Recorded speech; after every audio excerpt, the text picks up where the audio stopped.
शनिवार रात को अमेरिका में जो घटना घटी उसने दुनिया भर को चौंका दिया, क्योंकि पूर्व राष्ट्रपति डोनाल्ड ट्रंप पेनिसिल्वेनिया में एक चुनावी रैली को संबोधित कर रहे थे। वो इस दौरान भी रिपब्लिकन पार्टी के राष्ट्रपति उम्मीदवार हैं, जब कई राउंड्स की फायरिंग हुई। हालांकि उन्हें मामूली चोटें आई हैं, उनके दाहिने कान पर चोट लगी, लेकिन जो तस्वीरें सामने उभर कर आई, जिस तरीके से गोली लगने के तुरंत बाद जब सीक्रेट सर्विस एजेंट्स उनको एक तरीके से कवर दिए हुए थे और फिर डोनाल्ड ट्रंप स्टेज पर आए, अपनी फिस्ट को जोड़कर बंद करते हुए, बंद मुट्ठी की वो इमेज पूरी दुनिया भर में हेडलाइन तस्वीर बनी है।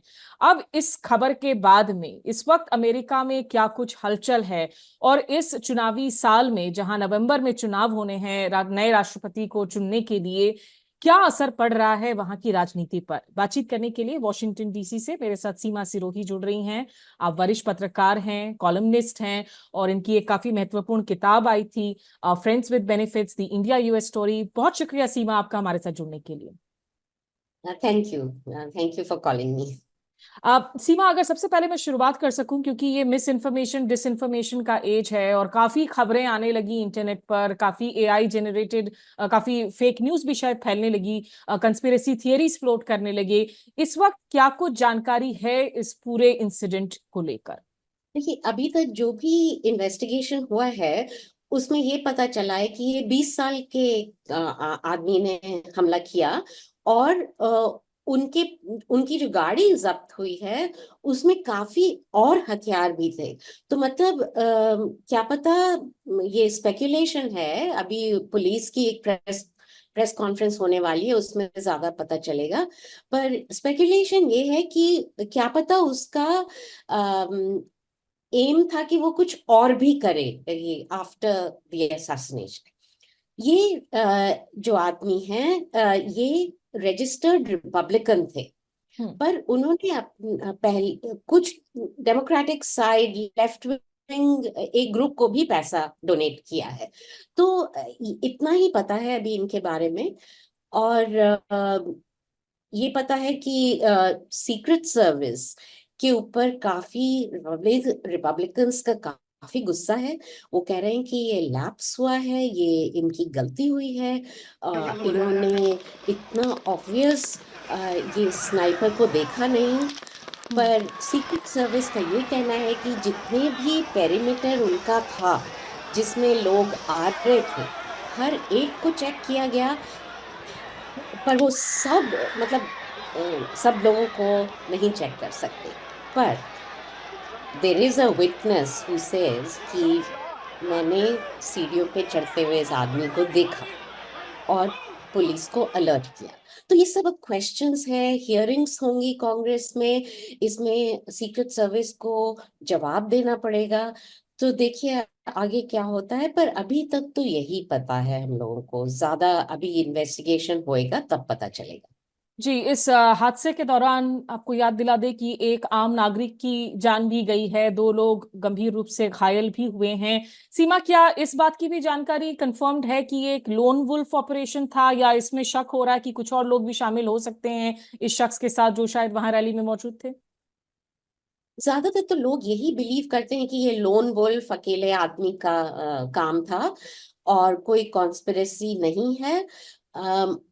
पर इसमें जो माहौल जो बन रहा है इस हादसे के बाद, वो ये है कि रिपब्लिकन्स ब्लेम कर रहे हैं डेमोक्रेट्स को कि आपने एक ऐसा माहौल बनाया है, क्योंकि आपने ट्रम्प को इस तरह से डिमोनाइज किया, उसको हिटलर बुलाया, उसको ये कहा वो कहा। इस वजह से एक माहौल बना जिसमें कि लोग ये सोचने लगे कि इनको एलिमिनेट करना एक सही बात है। तो ये सब हो रहा है इस समय। एक दूसरे को दोनों ब्लेम कर रहे हैं, बट दोनों साइड्स ने ये भी कहा है कि काम डाउन, सब अपना मतलब यूनाइट करें, साथ आए। और इस समय यही जरूरत है अमेरिका को कि सब लोग साथ जुड़ के वायलेंस को कंडेम करें। जब डोनाल्ड ट्रंप प्रेसिडेंट बने थे और उस दौरान टाइम मैगजीन की कवर्स जिस तरीके से आई थी डिवाइडेड स्टेट्स ऑफ अमेरिका को लेकर, और ध्रुवीकरण निश्चित रूप से बहुत ज्यादा बड़ा है। लोग इसे 60s के पोलराइजेशन से कंपेयर कर रहे हैं। 80s में जिस तरीके से जानलेवा अटेम्प्ट हुई थी राष्ट्रपति पर, तो ये जो डार्क एक तरीके से जो दौर है अमेरिका का, उसको लेकर इस वक्त कितनी चिंताएं जताई जा रही हैं साल 2024 में? ये जो पोलराइजेशन है, मैं तो ये कहूंगी कि जो इस समय का पोलराइजेशन है ये ज्यादा एक्सट्रीम है कंपेयर टू द सिक्सटीज। क्योंकि सिक्सटीज में एक छोटा सेगमेंट था सोसाइटी का जो कि रिबेल कर रहा था, जो कि वियतनाम वॉर के अगेंस्ट प्रोटेस्ट कर रहा था। इस समय आप कह सकते हैं कि ये ऑलमोस्ट 50-50 डिवीजन है। उसमें एक साइड एक तरह का सोच सोच रखती है और डेमोक्रेटिक साइड दूसरी तरह का। तो ये जो पोलराइजेशन एकदम स्प्लिट कर दिया है कंट्री को। और इसमें इस हादसे का ये मेरे ख्याल से असर तो बुरा ही पड़ेगा। जो लोग ट्रम्प के साथ हैं वो ये सोचने लगेंगे कि देखिए हमारे नेता को अटैक कर रहे हैं ये लोग, दूसरी साइड अटैक कर रही है, और उसको हीरो बना मानेंगे। और वो हीरो और विक्टिम दोनों ही अब दिखाया जाएगा। ऑलरेडी आप देखें ट्विटर पे उनके कैंपेन ने, ट्रम्प कैंपेन ने एक फोटो लगाई है जिसमें जीसस क्राइस्ट उनके पीछे खड़े हुए हैं कि भगवान का हाथ आपके पीछे है, आप चलिए आगे बढ़ते चलिए। तो इस तरह का ये सब होगा। डेमोक्रेट्स जो हैं अभी तो थोड़ा सहम गए हैं, क्योंकि because obviously president is a democratic president. वो जो हैं ऑलरेडी इतनी मुश्किलों में हैं जो बाइडेन, क्योंकि उनकी खुद की पार्टी उनके अगेंस्ट टर्न कर रही है। वो कहते हैं कि आप की उम्र बहुत ज्यादा है, आप दूसरी टर्म कंप्लीट नहीं कर सकते, आप स्टेप असाइड कीजिए, आप किसी यंगर आदमी को और औरत को आने दीजिए। तो ये सब जो टर्मोइल डेमोक्रेटिक पार्टी में हो रहा है उससे रिपब्लिकन्स को थोड़ा तो फायदा होगा ही इस अटैक के बाद। क्योंकि जो अ, लोग फेंस पे बैठे थे, जो कि बीच में बैठे थे, ना उन्होंने इधर का डिसाइड किया ना उधर का डिसाइड किया, वो इस नज़ारे को देखेंगे। हम्म। रिपब्लिकन्स का ये है कि वो उनकी तरफ आएंगे। पर हम्म। अभी 4 महीने बाकी हैं, कुछ भी हो सकता है। अगर डेमोक्रेट्स एक नया कैंडिडेट खड़ा करते हैं हम्म। उस पर तो मैं कुछ। थोड़ा सा और बात आपसे करूंगी सीमा। दर्शकों को ये भी बता दें कि दुनिया भर के जो वर्ल्ड लीडर्स हैं निश्चित रूप से उन्होंने भी सोशल मीडिया प्लेटफॉर्म एक्स पर अपने मैसेजेस डाले। इलॉन मस्क ने तो फुली इंडोर्स कर दिया डोनाल्ड ट्रंप को। प्रधानमंत्री नरेंद्र मोदी ने ट्वीट किया और उन्होंने कहा कि deeply concern by the attack on my friend former president Donald Trump. हम इस इंसिडेंट की कड़ी निंदा करते हैं और हिंसा, violence has no place in politics and democracies. लोकतंत्र और राजनीति में हिंसा की कोई जगह नहीं है। कांग्रेस के जो लीडर हैं, लीडर ऑफ ऑपोजिशन है भारत में, राहुल गांधी, उन्होंने भी ट्वीट किया और कहा कि I am deeply concern by the assassination attempt on former US president Donald Trump. Such acts must be condemned in the strongest possible terms. इसकी सबसे कड़े शब्दों में जो है इसकी निंदा होनी चाहिए। तो सीमा, एक तरीके से ऐसा लग रहा था जो इस इंसिडेंट के तुरंत बाद, और जिन बातों का आप जिक्र भी कर रही थी, क्योंकि ऑलरेडी इस पूरे के पूरे प्रेसिडेंशियल इलेक्शन में हम देख रहे थे एक तरफ डोनाल्ड ट्रंप है जिनके खिलाफ कितने सारे मामलों में कन्विक्शंस हो चुके हैं, दूसरी तरफ जो बाइडेन है जिनके स्वास्थ्य को लेकर, उनकी मेंटल एजिलिटी को लेकर बहुत सारे सवाल खड़े किए जा रहे हैं।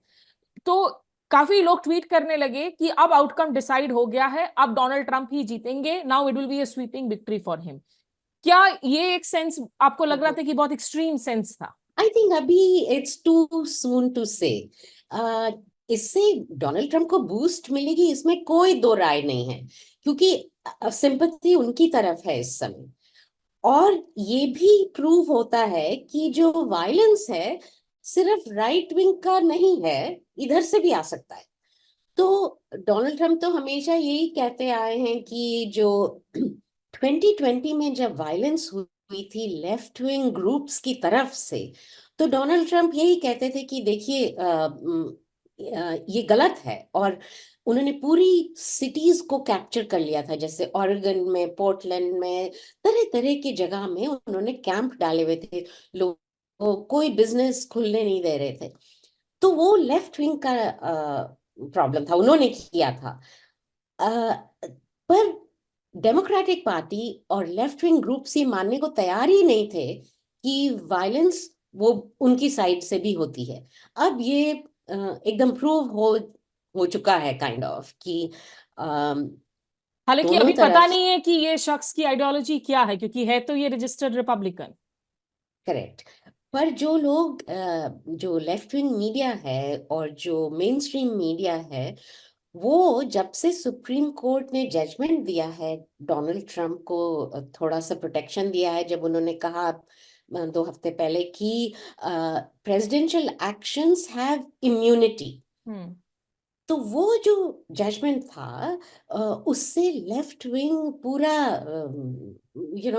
खलल मच गई वहां पे।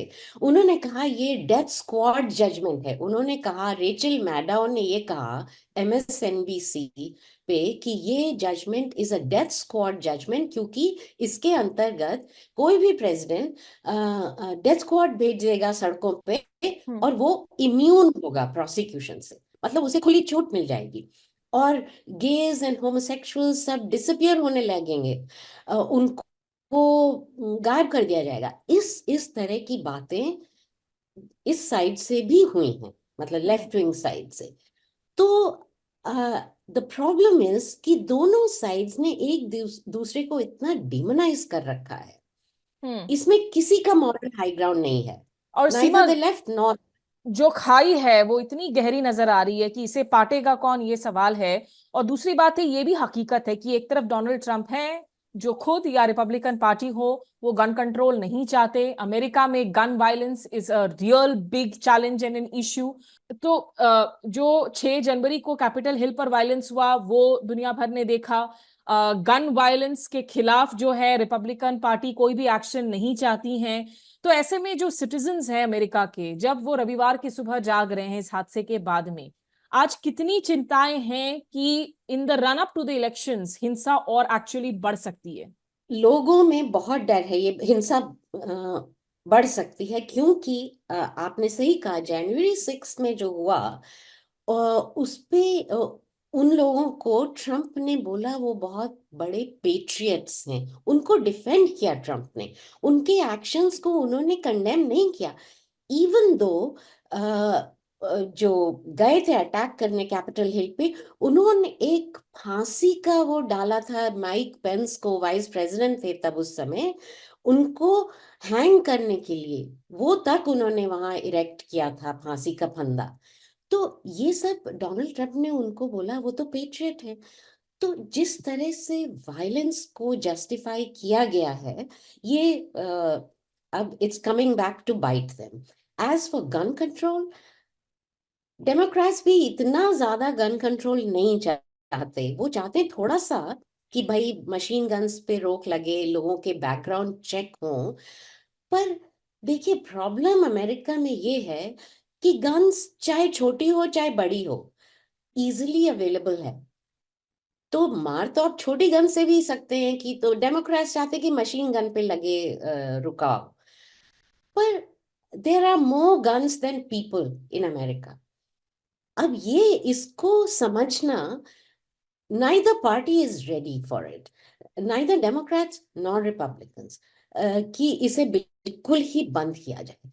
वो ये बिल्कुल ब्लाइंड है इस बारे में कि actual problem is easy availability of guns, कि कोई भी जाके गन खरीद सकता है। अगर आप 18 साल की उम्र से ऊपर हो, आप खरीद सकते हैं। तो ये बिल्कुल, अब देखिए कितनी देखिए डेंजरस बात है कि कि दुनिया के सबसे बड़े लोकतंत्र की जब हम बात करते हैं, दुनिया के सबसे पुराने लोकतंत्र की जब हम बात कर रहे हैं, वहां लोगों से ज्यादा बंदूकों की संख्या है। सीमा, आखिरी सवाल आपसे जानना चाहूंगी, डेमोक्रेटिक पार्टी के अंदर इस वक्त क्या सोच चल रही है? क्योंकि जो बाइडेन एक तरफ जहां अपनी स्वास्थ्य की वजह से लगातार क्रिटिसिज्म झेल रहे हैं, दूसरा, गाजा कॉन्फ्लिक्ट में उनका जो स्टैंड रहा है वो खास करके युवा पीढ़ियों के साथ में कैंपस में जो प्रोटेस्ट हुए उस पे क्लैम डाउन हुए, उसे लेकर विवादित रहा। तो काफी सारे सर्वेक्षणों में जो बाइडेन की जो लोकप्रियता है, पॉपुलैरिटी है, वो काफी घटी। ऐसे में जब अगस्त में डेमोक्रेटिक पार्टी की कन्वेंशन होती है, कितने चांसेस हैं कि सही में एक रिप्लेसमेंट शायद पार्टी में दिया जा सकता है, या is president Biden and his family absolutely clear कि भाई उम्मीदवार तो नहीं बदलने वाला? देखिए, बाइडेन और उनके आसपास के जो एडवाइजर्स हैं, उन्होंने ये बहुत क्लियरली कह दिया है कि वो नहीं हटेंगे, वो नहीं वो चलेंगे, वही एक कैंडिडेट है। उनको सारे प्राइमरीज उन्होंने जीते हैं, डेलीगेट्स उनके पास हैं।